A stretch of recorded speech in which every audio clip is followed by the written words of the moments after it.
am not finna get caught up in a shootout trying to get a Big Mac or a double cheeseburger and a couple of fries.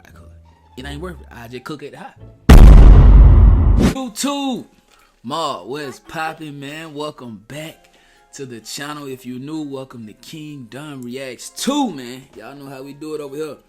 We get crazy lit, man. Spit that gum out. I know y'all don't want to see that or hear that. But we get crazy lit over here, man. You know what I mean? I want to say I appreciate you guys for rocking out with me on the road to 1K subscribers. I think we need like 104, maybe 106. So y'all make sure y'all do that due diligence, man, and get us there. We need that 1K like tomorrow, man. So y'all get us there, man. Tonight, right? We're gonna be talking about that boy Kts Dre, bro. If you don't know who Kts Dre is, Google him, bro.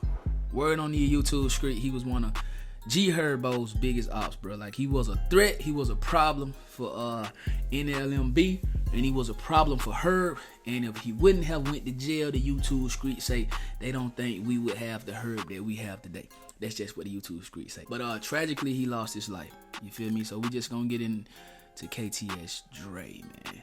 I go by Don, by the way. Y'all make sure y'all tap in, like the video, subscribe. Herbo is one of the most respected rappers to make it out of Chicago. But before rap, Herb was also active in the streets and had beef with another CHIRAQ savage, Kts Dre, who was shot 64 times outside of Cook County Jail. Damn! My bad. 64 times, bro? Is that true, bro? So he got shot 64 times outside of a jail, right?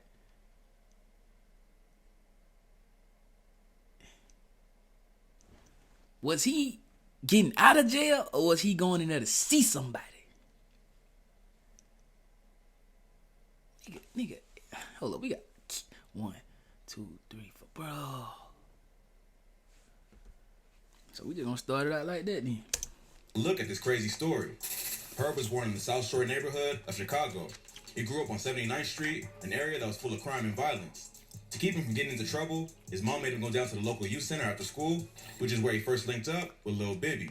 They both had an interest in basketball and rap, so they formed a close relationship that still continues to this day. But growing up in a wild city like Chicago, it would take more than an after-school program to keep Herb out of trouble. In high school, he started skipping class to play basketball, and when he did show up, he was getting into constant fights. He eventually dropped out at just 16 and started getting deeper into the streets. Herb and Bibby were part of a local gang called No Limit. So Herb mama sent him to the youth center to keep him out of trouble, right? He ended up getting into more trouble, dropping out of school to play basketball, and then ended up being a street guy.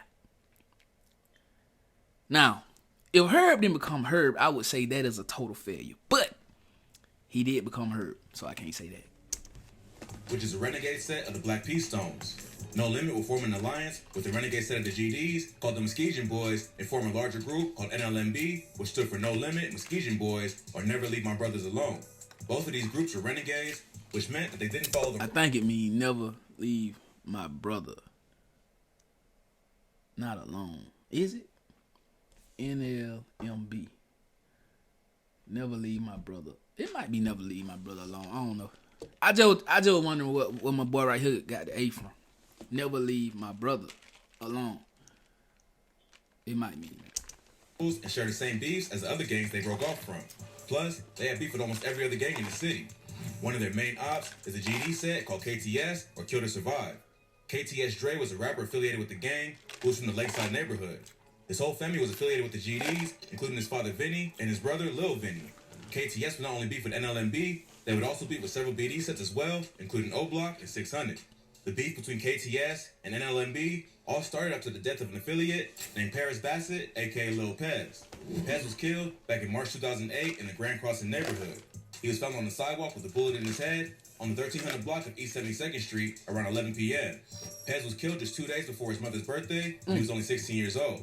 His aunt later told the Chicago Tribune that Paris was a good kid, but he went down the wrong road, and he got himself into something he could not get out of. Hey, like, and I ain't gonna be too harsh, man, because I know these are real people, and people actually lost their life for real. But why is it that, like, when a gangbanger or a gang member or a street person get killed, right, the mama or the aunt or the dad or whoever, he was a good kid. He just went down the wrong road. No, he was bad as hell. That's why he went down the wrong road, because he was bad as hell. You feel what I'm saying? A good kid going down the wrong road. What would an example of that be? Maybe he got all A's in high school. He was no trouble, but then he probably started to do street activities like sell drugs, like get money out the streets. You feel me? Like, ain't no way every kid that go down the wrong road was a good kid. No, he was bad as hell. Let's just be honest. He was bad as hell and he went down the wrong road. Now, I don't know this kid. He probably was a good kid that went down the wrong road. I'm just saying, bro, every time something happened to a kid, that's what people say. He was a good kid. He just went down the wrong road. I never hear he was a bad kid and he went down the right road. You feel like, I don't know. It's just crazy to me, bro. Also believes his death was gang-related. Paris wasn't a confirmed member of KTS, but he was from the neighborhood, and many people there loved him. So his death hit hard. That's just like when Tuka got killed, right? Tuka was a good kid. And then the first picture that the press put up is him throwing up a gang. Now, I ain't saying nothing about nobody, because I don't want no smoke with no gang members, no street guys, or nothing, bro. I'm just a blogger, bro. I'm just stating the obvious, bro. I don't know no good gangbangers, bro. I don't know no good murderers, bro. I really don't know no good gang members, bro. Other than back in the day, bro. Every gang member I know, they stepping, bro. And it ain't no such thing as a good stepper, bro. You feel me? No one was ever arrested for the murder, but KTS believed that NLMB was responsible. So, after that, it was an all-out war, and both Kts Dre and his brother Von would start applying pressure to NLMB. At one point, Dre and Von would slide into No Limit territory. What is? F your dead. Oh my. It ain't funny, bro. Whoever this is, they wearing a hoodie. It say F your dead homie, and it got a list of names, bro. Get whacked. This is crazy. This is crazy. Pressed several members who were hanging out at a McDonald's. Dre would end up punching a No Limit member named Cairo in the face while recording the whole thing on video. Dre tried to get Cairo to say CHIRAQ, a dead member of NLMB. This the one who punched Lil Cairo when Cairo was a legit.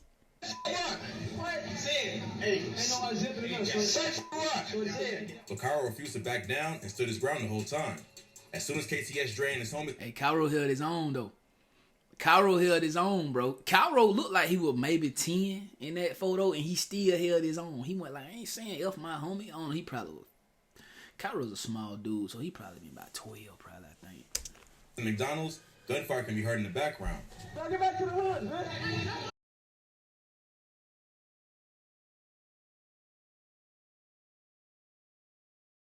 Cairo also later confronted Dre on Instagram Live, proving that he wasn't scared. Then, in April 2010... What he said on live? What Cairo said on live? Cairo also later confronted Dre on Instagram...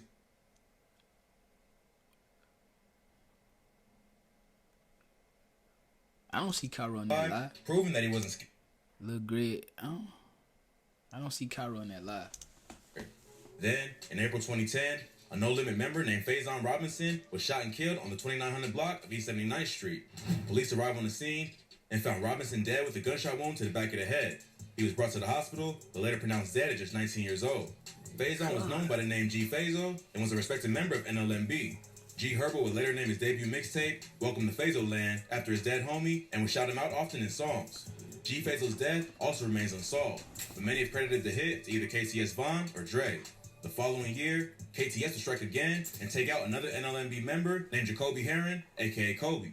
The 21-year-old was killed outside the same McDonald's on the 2400 block of East 79th Street, where Drake punched No Limit. Hey, bro, y'all just need to start eating McDonald's. Don't go back. Don't go back to that McDonald's. You feel me? Go to Burger King or something. You know what I'm saying? I wouldn't even went back to that McDonald's. You know what I'm saying? Call me what you want to call me. I wouldn't. No way, Jose. I am not finna get caught up in a shootout trying to get a Big Mac or a double cheeseburger and a couple of fries. it ain't worth it. I just cook at the high.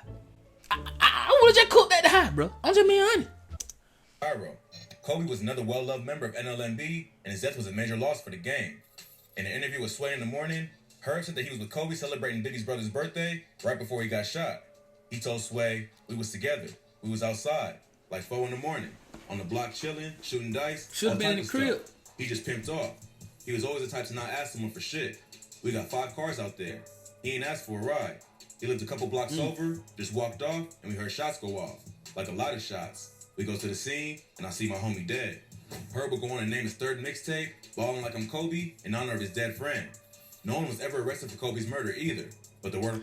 Hey, CHIRAQ, get in the comment. You think that who Cheeky was talking about when he said, "I think that I'm Kobe"? We all thought he was talking about Kobe Bryant. He may have been talking about this Kobe. I think that I'm Kobe. You know what I'm saying? Chicago, they always have like little inside things. Like I think when Dirt was like Mad Max, he was talking about a guy from No Limit.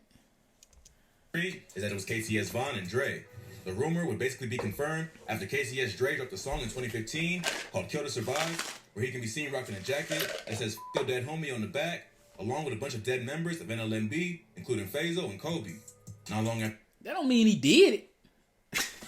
that don't mean he did the shooting, bro.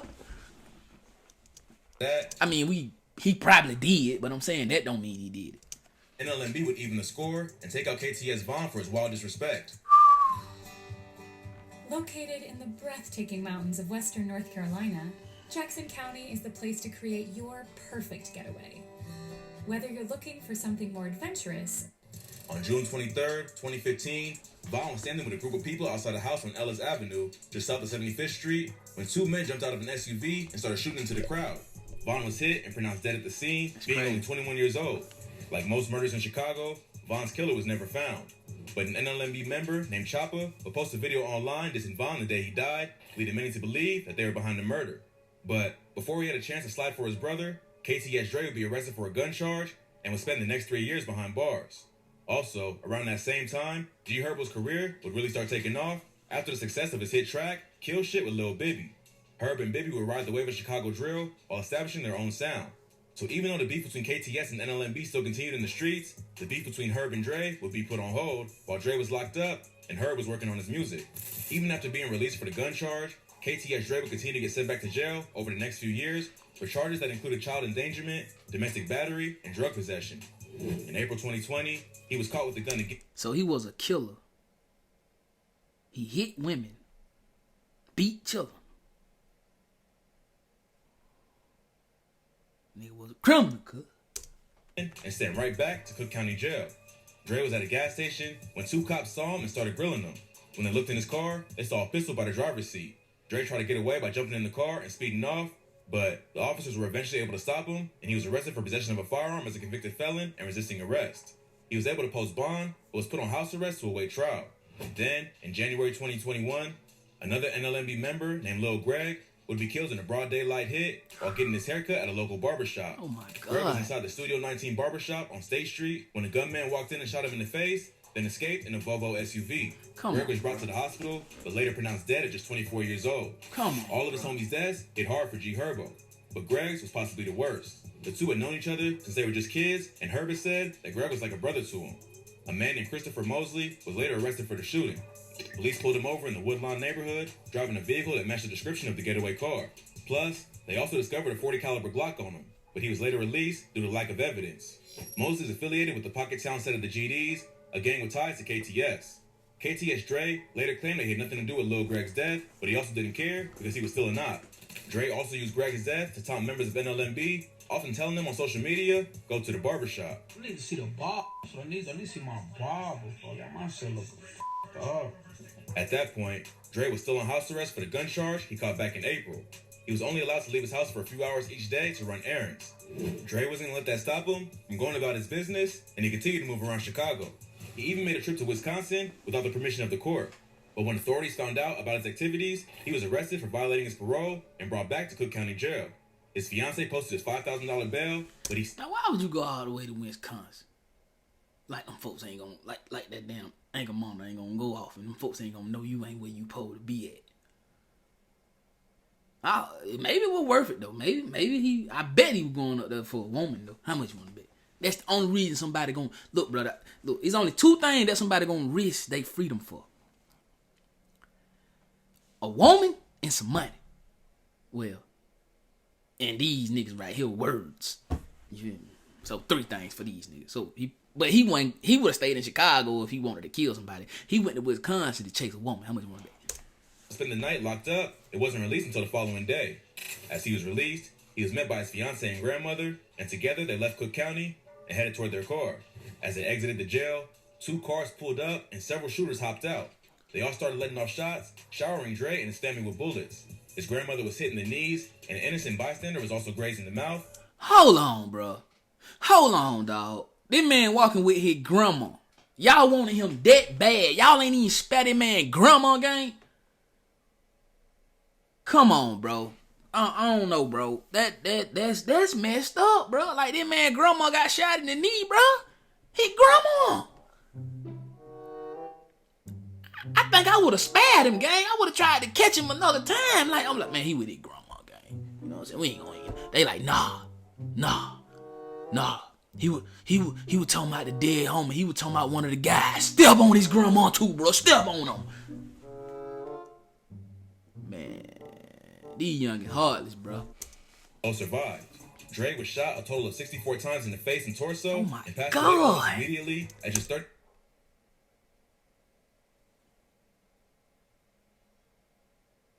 What wrong with it? No, man, that don't even matter.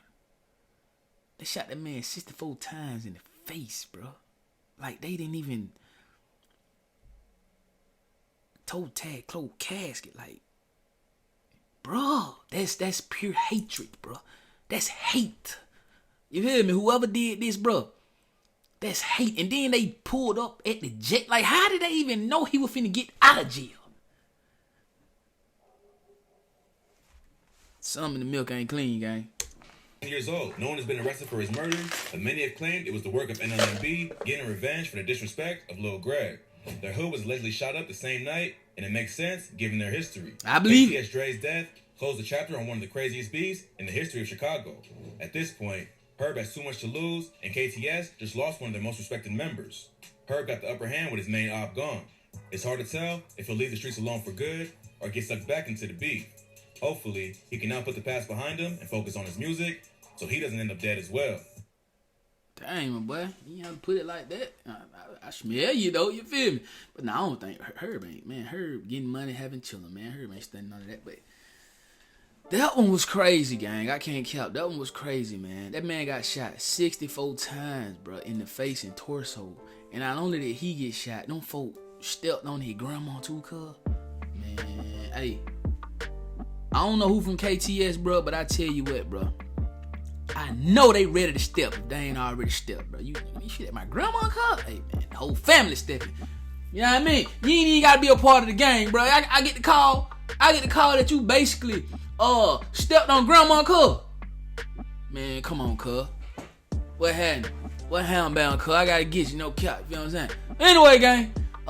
Appreciate y'all for watching, man. Y'all make sure y'all subscribe to the channel, man. On the road to 1K, man. We need that 1K by the day, you feel me? So y'all make sure y'all subscribe. Any of these videos y'all want me to react to, like anybody, man, y'all make sure y'all shoot it to my DM at King_7 on the ground. I love y'all, man. And we gonna see y'all on the next one, bro. But before we get up out of here, though, man, y'all make sure y'all support all my other YouTube channels, man. I got a daily vlogging channel with my wife. My wife got her own personal little beauty channel, man. Y'all check that out for your boys, called Quantumate. And I got a main reaction channel, man, called King Dun Reacts too. You know what I'm saying? I do like short form reactions, you know what I'm saying, about like everything that's going on in the world today, things of that nature, the hip hop world, you feel me? But yeah, y'all tap in on everything, man. Support your boy. And we love y'all. We love y'all, man. 1K by the day, though. You feel me? Let's get it.